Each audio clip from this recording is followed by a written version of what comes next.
Welcome to In the House. I'm Mark Shiver.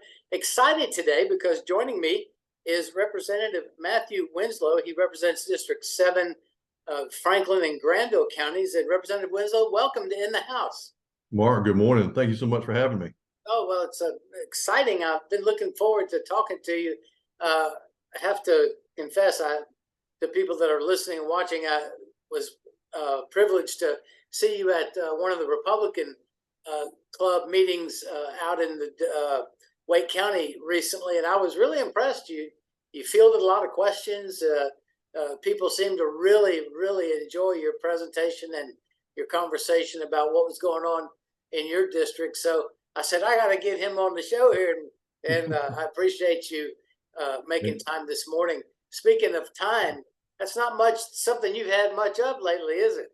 No, and I apologize for being hard to get on your show. I was excited to get on here. It just seemed like every time you turn around, it's always something new coming in. And frankly, I like it that way. I like it busy. It keeps you going.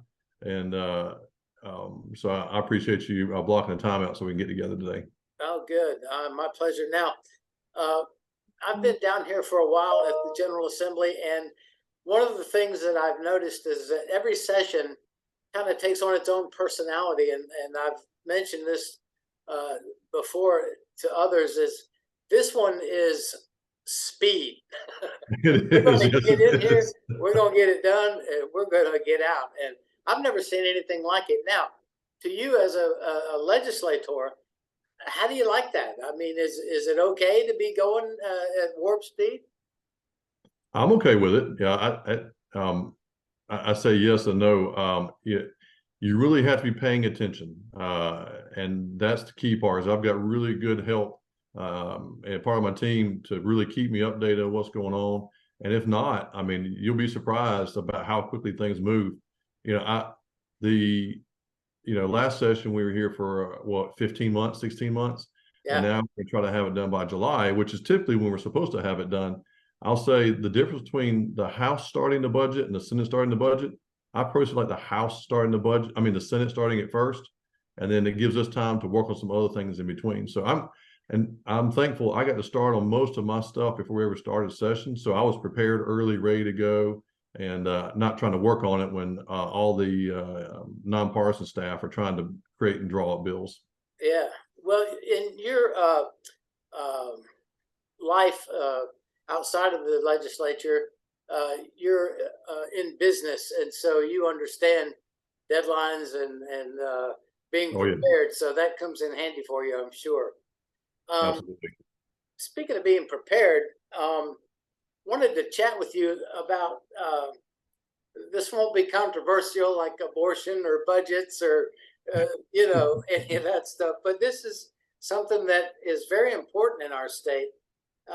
You've got a couple of bills that you've sponsored. The first one is that I wanted to ask you about, House Bill 601. It directs the State Board of Community Colleges to study and report on options for improving the current funding model and accountability measures for community colleges. What's going on there that we need to look at this? Well, so our community colleges are core to our workforce development. And there's two things I'm pushing very hard on my top 2 and 3 priorities, or top 1, 2, and 3 priorities, is workforce development and our trade schools. Desperately, we need more and more young adults interested in going into trades. And so you start looking at that issue, and it takes you back to, well, what does our funding model look like? And you start chasing the money. Well, you realize the funding model is not set up well for our community colleges to make decisions what are best for the community versus what's best for the bottom dollar.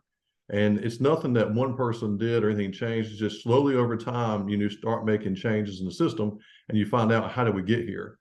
There are things like, for example, if you take a welding class and it's 16 hours, well, if the student doesn't finish the class because they get hired away after 8 weeks, well, what happens is the school does not get to keep those funds. And so here they are, they hired an instructor, they've had the program, they've got the space, they pay for all that. And then you turn around and they're not getting paid for it. The other thing is there's. Let me interrupt you. Where does that money go? It's it stays at the state level. It doesn't necessarily get down to the community college level. Okay. And that's the goal, is to get the funds to the community college level, because what they're doing is also, we've created this tiered system where certain degrees or certain certificates get paid at a higher rate. So now you may have a program that's better suited for your community, but because it gets a lower tier, they can't focus on that, because they need to focus on other tiers or other programs that pay at a higher rate. And so, which is, it's not, a system doesn't encourage them to do the best product, or not the best product, but the best program for the students in those areas. So one of the things that I did in preparation for this was I was looking at summary of the bill and some of the analysis that has been done outside of the General Assembly, and it mentions rural community colleges. Are they getting the short end of the stick in funding, do you think, because they have more part-time students? They are, they really are. And it shows across in their staffing, because they're paid at a much lower wage rate compared to the four-year colleges. It shows up in their programs, their ability to really build facilities to, let's talk about trade schools, for example. They're very intensive, and the equipment you've got to have to be able to train for HVAC, for example, or electrical. And so we want to have robust programs, but they have to have the funding to make that happen. And so instead of just, let's write a big check to all the community colleges and let's figure it out, this study is designed, and I work with the community college system, and not just at the system, but at the local level. Talk to the people on the ground, the presidents, the ones that actually explain to me what the real issues are and help me understand. And that's how we drew up the bill. Well, that sounds like you have put a lot into this. And what are you expecting? When do they have to report back to you as far as the findings of this, looking at the funding model? March 1st, which is a pretty tight timeline in government standards anyway. And so they've agreed to it. Here's the reality of it, is that they internally already knew what was going on, and they pretty much have identified it. They just need the extra little push or support, let's call it support, to make it happen. And so they're encouraged to start working on it, because they're also, part of the program is not just the funding source, but also identify what our greatest need is. Where are we most needed in our rural communities? Is it tech school? Is it trade schools? Is it aeronautics, for example, down on the East Coast around Elizabeth City? They've done a phenomenal program there at ECSU and their four-year aviation. Well, do they need a two-year college, at COA to help support that program? And really take a widespread look about what our needs are in our communities. That's a very good thing that point that you just raised, because recently I was reading about the drone programs and all this kind of stuff that are going on. And I mean, it's amazing, all of the technology and how it's being studied right here in our state, particularly with the drone program and stuff like that. So wanted to look at House Bill 282, since you've been talking about trade schools. And this is your bill, would require the Commissioner of Labor and others to provide information to fiscal research by December 31st relating to the trades of plumbing, heating and air, electricity, and welding, to be compiled into a report for General Assembly's use for possible legislation in 2024. I did some research of my own in preparation for this, and Forbes had a great article a few months ago that one of the lines was, "Have you tried to call a plumber lately?" Yes, right. And the point being, as you have said, the demand for these trades is skyrocketing. And so when you have a kid now who's 17 and he's looking at his horizon, and he can go to a 4-year school and possibly incur a gigantic student loan debt, right? Or go to a 2-year community college or trade school and learn how to be a plumber or a heating and air technician or whatever, one of these trades, welder. Not only can they mitigate that expense of that gigantic loan, but it's possible they'll make a lot of money too. They'll be get paid very, very well. I think the industry average for HVAC tech after about 5 years of experience and getting their certifications is somewhere between $80,000 and $100,000 a year. My goodness. Within 5 years, and they train you on the job versus having to pay for school and get and either work very hard to pay for it or come out with a debt. I have a vision, and my vision is this: is that Mark, I'm the chair of our Economic Development Commission. I'm very heavily involved in economic development with the state and also locally. And I see an opportunity where we create a workforce development like no other, where we identify what our needs are. Could you imagine a school that generates or a targeted program that generates electricians across the state, at least at a basic level? Well, most of these places that are moving here, let's use VinFast, for example, or the Toyota plant. Basic knowledge of electricity, how it works, and they can build on it. All they have to do is train them to work in their area. And we are producing them, at schools and say, listen, we're going to generate them across the state and they know exactly where to go. They have a direct pipe to hire electricians, heating and air, for example, the chillers, everything else that has to do with these different companies. And we've created a program like no other across the state that will draw in companies to want to either expand or locate here in North Carolina because we've created direct pipe programs for their needs. That's something that I was going to ask you about as a member of the General Assembly. I know you've had to look at the big picture of things like you've mentioned, that VinFast coming here going to hire thousands of people, Toyota going to hire thousands of people. We've got to have the trained employees or trained people ready to go to work. And that's primarily going to happen through what you're looking at, these trade schools, right? It is. And we need to also take away the stigma of if you don't go to a 4-year college, you can't do well in school, right? Or you're not going to do well in your future. And yeah, there is opportunity in 4-year colleges. And I don't want to say there's not. 4-year colleges, sure. Master's degrees, doctorates. I mean, these are all very, very important areas. But when you have grad dropout rates of over 30% for freshmen, we're not pointing them in the right direction. We're not giving them all the information they need to make wise decisions for their future. So instead of going into a 4-year college, we said we have an opportunity to become a master tradesman in some area, whether it's plumbing, heating and air, welding. I mean, welders, if you can get through a 16-week welding program, Caterpillar and the rest of them will hire you the very next day and bring you in, and you're making, $50,000, $60,000 a year plus benefits. That's a very good job to start off in. And so yeah. I just see an opportunity there that there's a demand in the market. We need to encourage our parents and our young adults, and I call them young adults because 16, 17, 18, that's what they're becoming, and give them the opportunity to make wise decisions for their families or their future families. We created what was the program? The truck that's driving around the state, Be Pro, Be Proud.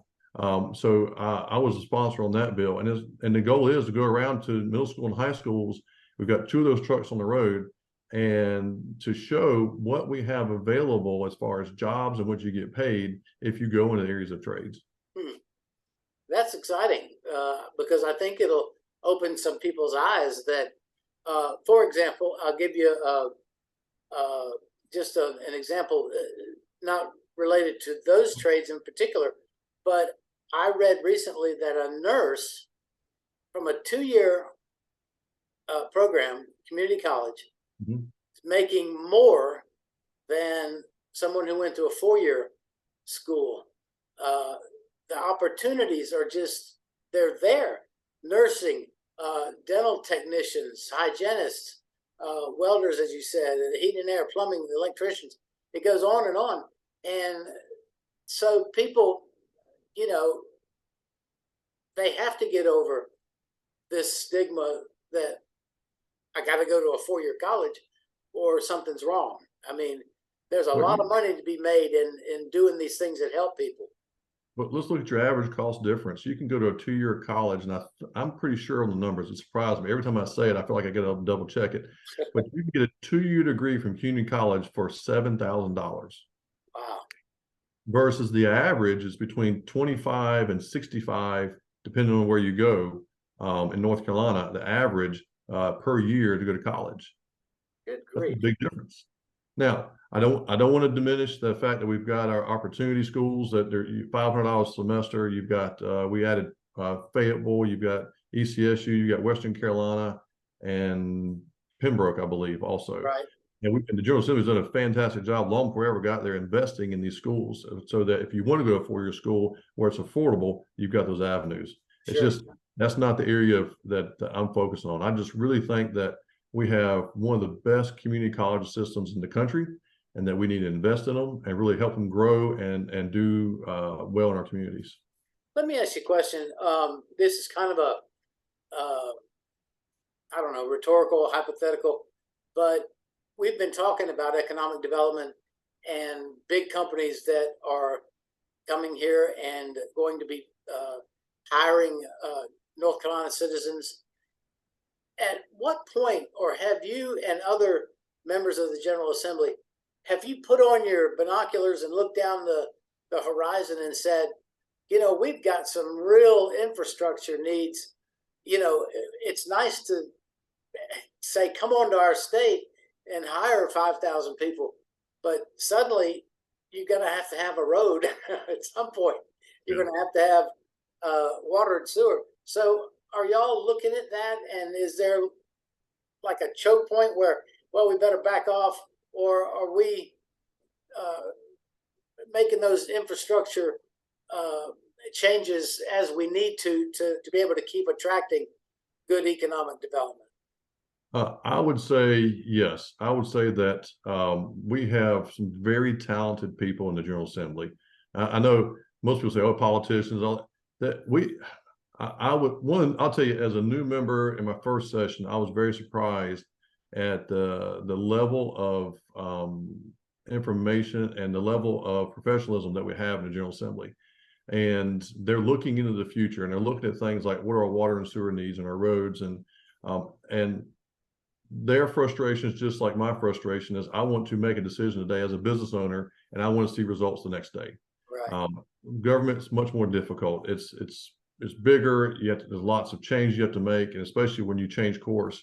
And so even in the last session, we pushed a lot of money into water and sewer funds, so local governments can apply and increase their capacity for their water and sewer, fix old water and sewer lines. We moved money into Department of Transportation for new projects by changing the funding model.